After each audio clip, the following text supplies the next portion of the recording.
Hello, Miss Gella's back, and I am so excited, but also sad to be reading the last chapter of the book brought to you by Dreamscape, Spider-Bots Rising.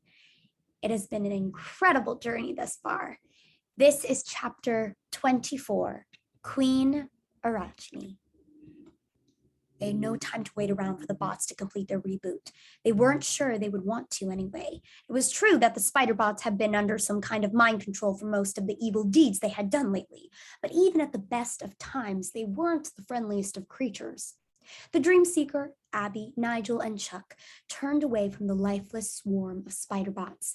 They had two final goals now: find Queen Arachne and take her down. Without speaking, they all began walking in the same direction. In the very center of the orb, there was one more point of light, a glowing mass which stood out among the sea of darkness. They knew they would find her there. Their footsteps echoed coldly as they walked. The Dreamseeker looked around at the inside of the dome. This was the net, the great dark web they had been searching for. Now that she had time to notice, it wasn't what she expected. The outside of the orb was so bright and full of energy. With all of that data woven together, she thought the inside would be chock full of brilliant wonders. But in reality, it was just dark and cold and empty. Blank, staring screens sat here and there. Wispy cobwebs spun from the green strands flickered in corners. It felt like walking through an old, abandoned warehouse. At last, they neared the web center. The Dreamseeker felt every hair on her body stand on end. Several strange machines were arranged in a wide ring. Some of them looked like telescopes set atop four spider-like legs. Their dark, glassy lenses locked into the Dreamseeker and the others as they came closer. Other machines held raised, flat monitors which tilted gently, this way and that. Their screens flashed the same large green word over and over again. Ready, ready, ready. Right in the middle of it all was a small tower. It rose at least 10 feet in the air and was made entirely of flashing screens. A veil of green webbing clung to its sides, stretching off into the shadows at the bottom. The screens flickered and hummed on all sides. At the very top, a dark figure was outlined against the green glow of the tower. It was an enormous, fat spider bot, the largest one they had seen yet, Queen Arachne. She turned slowly to face them, her powerful jointed legs clutching the tower. The back section of her body was one huge glass tank. It was round and hung low behind her. It was filled to the top with swirling golden imaginanium. She peered down at them. "Welcome, Dreamseeker and friends," she said. Her voice was low and surprisingly smooth. It didn't sound robotic, but full of life. Her 3 rows of beady, green eyes shone brightly.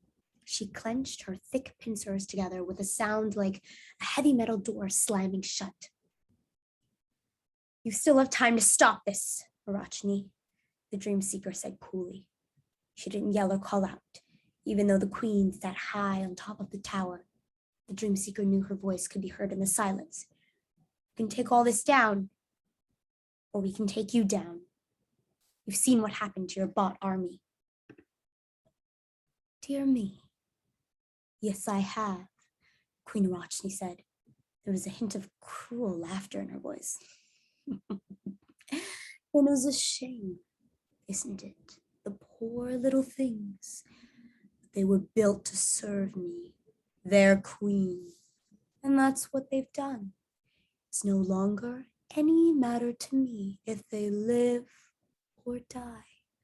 "So none of this was ever about the spider bots ruling the Dreamscape? It was only about you ruling it. All of this, the entire dark web, it's all just for you. But why would you want that? What's the point of being the queen of a whole realm of mindless zombies?" "Oh, idiot child," she said, sighing deeply. "It is sweet to see you trying so very hard at thinking. But sadly, your human mind is so small and so limited. The point, as you say, is not just to rule over the dreamscape. No, my reach will be much farther than that. I will rule over the dreamscape and every reverie within it, so that I may rule over the waking world, the world of real, breathing humans, awake and living their lives. They are the real prize. That is the true kingdom I shall rule over. After all, what better way to control a person than by controlling the very things they dream of? The dream seeker was stunned. She had never considered this. Queen Arachne was going after the minds of the waking world? No, she had to be stopped. This all had to stop right now. You'll never be able to do it, the dream seeker said boldly, stepping forward. You'll never be able to win their minds, and you don't even know why. There are forces out there stronger than your dark web, much stronger. A mind that truly thinks for itself cannot be controlled. A person that believes in themselves and who they are can never have their dreams stolen away from them. We are all a bunch of weirdos, and we're proud of it. We got this far, and we're not afraid of you. The dream seeker saw the others step forward beside her. Queen Arachne leaned towards them, her head impossibly large. Yes, you have gotten this far, she said, her voice almost like a purr. But you do know what spiders do, don't you? The dream seeker could feel the insides of her ears vibrate. Her whole body was tensed and ready. It was almost time. They lure little flies into their pretty webs. Queen Arachne snapped her giant golden pincers together, and then they eat them. And the battle for the fate of the dreamscape began. And that is the end of chapter 24. And now I will say, first off, because if you're like me, you're like, what's going to happen next? Breathe, take a deep breath, calm down. There's an epilogue coming up. So yes, this is the last chapter, but there is one final section, and make sure you watch it. We'll get to that. But wow. How are you feeling? I know you're probably processing this like me, and you're probably like, wow. As we've read majority of the book though, and since we only have one last section, I want you to think about the author's purpose. What do you think the theme for this book is? What do you think the author is trying to say, other than just sharing the origin and backstory?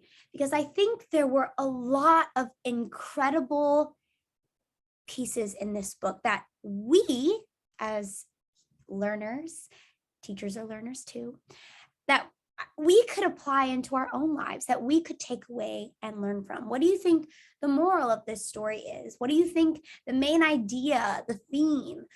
Think about these things before you watch the last part, and remember to reflect with a friend or write these down.